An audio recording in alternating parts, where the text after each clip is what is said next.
दोस्तों आज सीनियर कल्लू भाई अजय देवगन की एक फिल्म रिलीज हुई है जिसका नाम है औरों में कहां दम था ऐसी घटिया फिल्म बनाने का। पहले मैं आपको इस फिल्म की कहानी 2 लाइनों में बता देता हूं। इंटरवल से पहले की एक लाइन है और इंटरवल से बाद की दूसरी लाइन है। लेकिन कहानी बताने से पहले आपको यह बताना जरूरी है कि यंग अजय देवगन का रोल किया है शांतानु ने और यंग तब्बू का रोल किया है साई मंजरेकर ने। कहानी 2001 में शुरू होती है कि तब्बू और अजय देवगन एक दूसरे से प्यार करते हैं और अजय देवगन के ही 3 दोस्त तब्बू का रेप करने की कोशिश करते हैं। अजय देवगन उन तीनों का मर्डर कर देता है। अब कहानी 2024 में आ जाती है, यानी कि अजय देवगन पिछले 22 साल से जेल में है और वो जेल से छूटता है, तब्बू से मिलता है जो ऑलरेडी शादीशुदा है और मिलने के बाद अजय देवगन हमेशा के लिए दुबई चला जाता है। तो अगर मोटा मोटा हिसाब लगाया जाए तो इंटरवल से पहले अजय का रोल शांतानु ने किया है, तब्बू का रोल साई ने किया है और इंटरवल के बाद अजय और तब्बू अपने रोल्स को खुद कर रहे हैं। तो कहने का मतलब यह है कि शांतानु और साई मंजरेकर 22 इयर्स में इतने बदल गए हैं कि वो तब्बू और अजय देवगन दिखने लगे हैं। लेकिन कमाल यह है कि अजय देवगन का जो दोस्त दिखाया गया है पहले सीन से, वो अभी भी वैसे के वैसा ही है। जो एक आदमी कैफे चलाता है जो अजय का दोस्त है,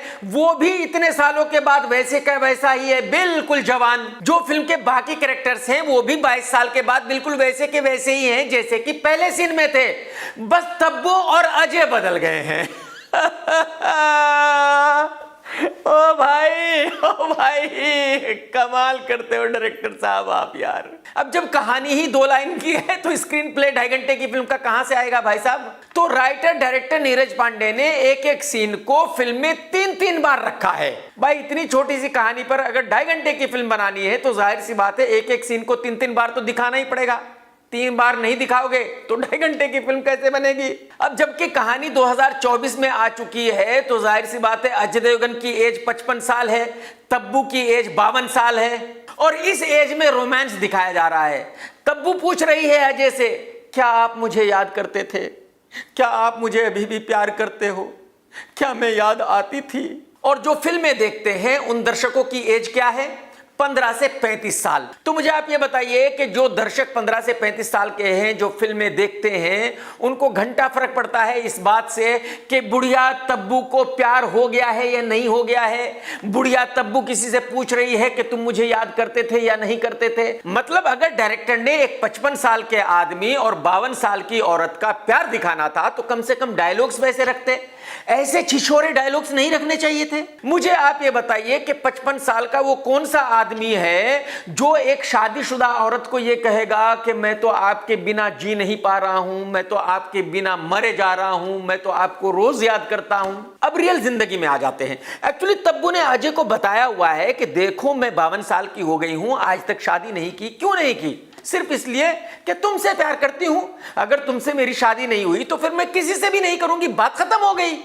और कमाल यह है कि अजय ने तब्बू की यह बात मान भी ली, क्योंकि तब्बू ने अजय को चने के झाड़ पर चढ़ा दिया, 7वें आसमान पर बैठा दिया, उसको बता दिया कि भाई तुमसे बेस्ट आदमी तो दुनिया में कोई दूसरा है ही नहीं, मुझे तुमसे अच्छा कोई आदमी मिला ही नहीं, इसीलिए तो मैंने किसी से शादी नहीं की। फिल्म के डायलॉग्स भी बहुत ही वाहियात हैं, घटिया है।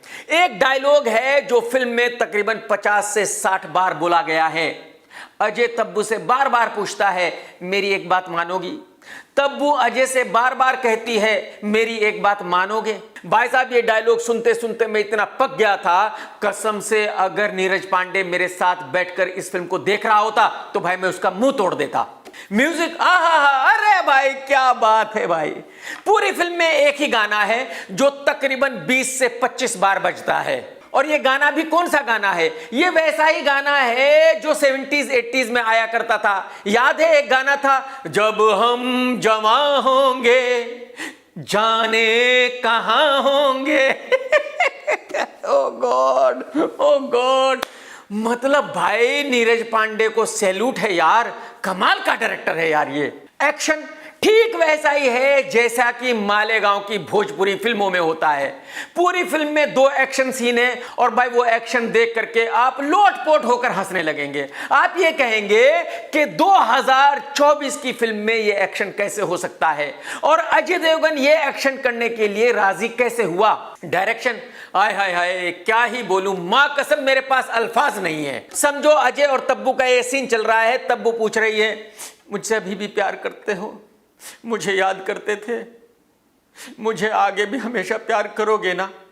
यही सीन वाइड में, मिड में, क्लोजअप में 5 मिनट तक चलता है। एक ही सीन, एक 5 लेन का हाईवे है और उस हाईवे के बिल्कुल बीच में खड़े होकर अजय देवगन और तब्बू गले मिल रहे हैं आखिरी बार जब अजय दुबई जा रहा है। मतलब जब अजय ने दुनिया को यह बताया कि वो दुबई जा रहा है तो भाई साहब सन्नाटा छा गया। सब लोग अपने घरों में दुबक गए। हाईवे पर एक भी गाड़ी नहीं थी और यही वजह है कि हाईवे के बीचम बीच जाकर दोनों गले मिले। अरे भाई साहब, नीरज पांडे साहब कुछ तो खौफ खा लेते।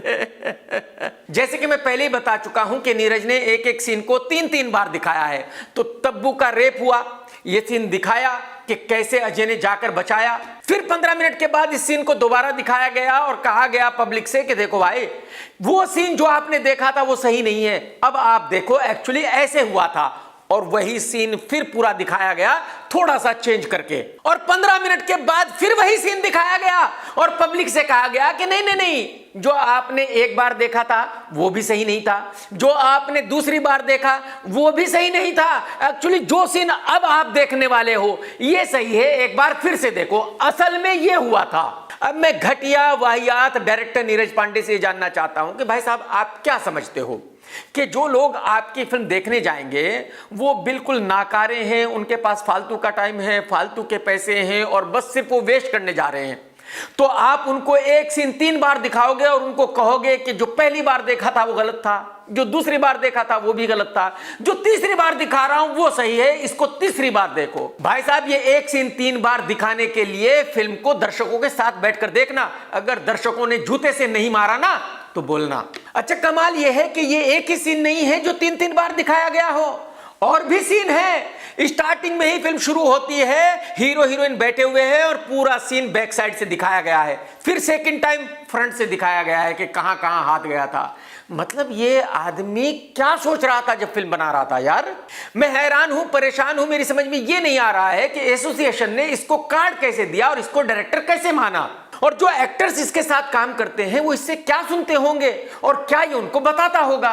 कहने का मतलब यह है कि नीरज पांडे की राइटिंग ही वाहियात घटिया नहीं है, बल्कि डायरेक्शन भी बहुत ही घटिया है, बहुत ही वाहियात है। अब समझने की कोशिश करते हैं कि ऐसी घटिया कहानी पर ऐसी घटिया फिल्म करने के लिए अजय देवगन राजी कैसे हो गया, यह प्रोजेक्ट कैसे बना। हुआ यह होगा कि नीरज पांडे ने कोई फिल्म देखी होगी, थाईलैंड की या कोरिया की या किसी और कंट्री की, और नीरज को समझ में आया होगा कि यार ये तो कमाल की फिल्म है, एक एक सीन को 3-3 बार दिखाया जा रहा है, ऐसी फिल्म तो इंडिया में बनी ही नहीं, अगर मैं इस फिल्म को बनाऊंगा तो ब्लॉकबस्टर है। अब ये उस फिल्म को लेकर अजय के पास गया होगा कि भाई साहब ये फिल्म है, मैं ये बनाना चाहता हूं, आप देख लो। माशाल्लाह से अजय को भी कहानी की इतनी नॉलेज है भाई साहब कि कहानी के बीच को निकल जाता है, तभी तो भूत जैसी फिल्म बनाता है। तो अजय ने कहा होगा यार वाकई चीज तो नहीं है, तो भाई तू इस पे स्क्रिप्ट लिख। अब नीरज ने उस फिल्म को तोड़कर एक कहानी लिखी होगी और फिर अजय देवगन के ऑफिस में गया होगा नरेशन देने के लिए।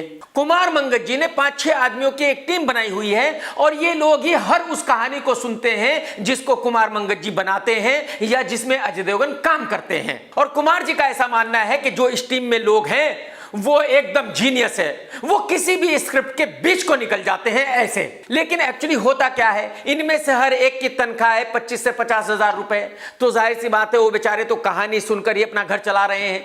तो जब किसी कहानी का नरेशन होता है तो ये लोग वेट करते हैं कि कुमार जी का रिएक्शन क्या है या अजय का रिएक्शन क्या है। तो अगर कुमार जी ने कहा कि यार कहानी तो मुझे ठीक लग रही है, तो सबके सब कहते हैं कि सर कहानी ठीक, अरे कमाल की कहानी है सर, जबरदस्त कहानी है, ब्लॉकबस्टर है, क्योंकि उन्होंने तो कुमार जी को खुश करना है।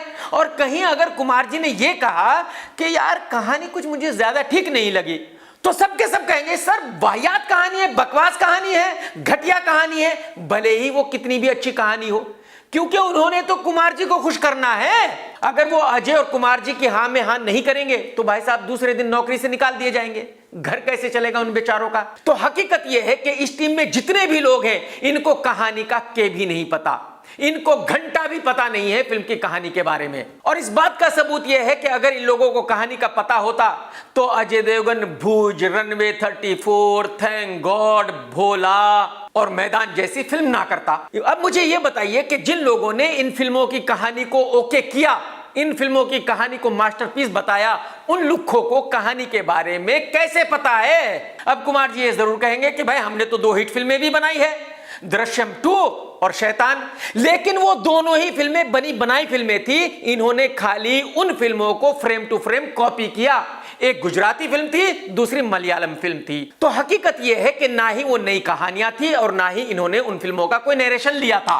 और मैं आपको ये बता दूं कि ऐसा सिर्फ कुमार मंगत जी के ऑफिस में नहीं है भाई साहब।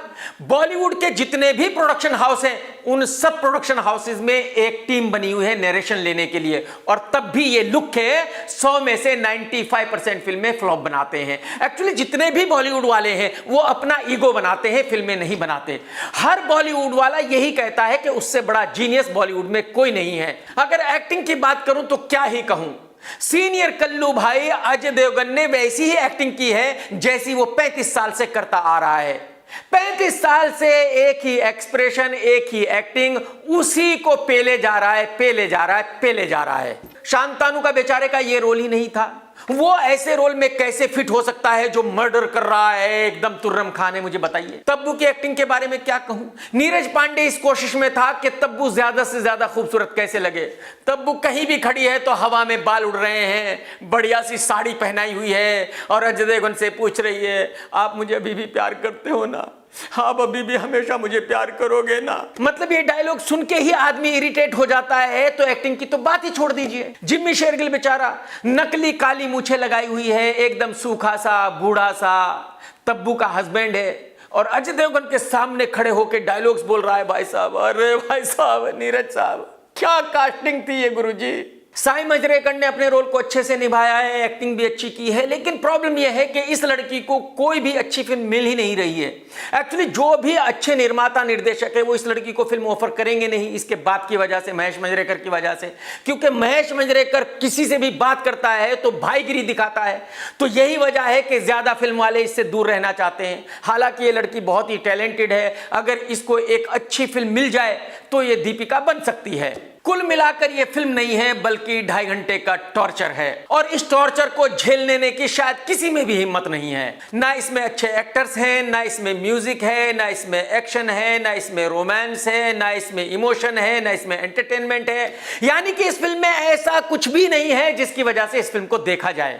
अगर आपके पास फालतू का टाइम है, फालतू के पैसे हैं और आप थिएटर में जाके एसी में सोना चाहते हैं तो आप इस फिल्म को देख सकते हैं। नहीं तो मैं आपसे ये कहूंगा कि आप इस फिल्म को अवॉइड कीजिए, उस थिएटर से कम 2 किलोमीटर दूर रहिए जहां इस फिल्म को दिखाया जा रहा है, क्योंकि ये 1 नंबर की वाहियात फिल्म है। और मैं इस फिल्म को देता हूं 0 स्टार और मेरी बिजनेस रेटिंग भी रहेगी 0। मैं ऐसा समझता हूं कि शायद ये फिल्म 10-12 करोड़ रुपए का लाइफ टाइम बिजनेस कर सकती है। अगर आपने वीडियो देखा है तो लाइक करना तो बिल्कुल भी मत भूलना और कमेंट्स करके जरूर बताना आज का रिव्यू आपको कैसा लगा। टेक केयर दोस्तों, tata bye bye, love you, जय हिंद, सत्यमेव जयते।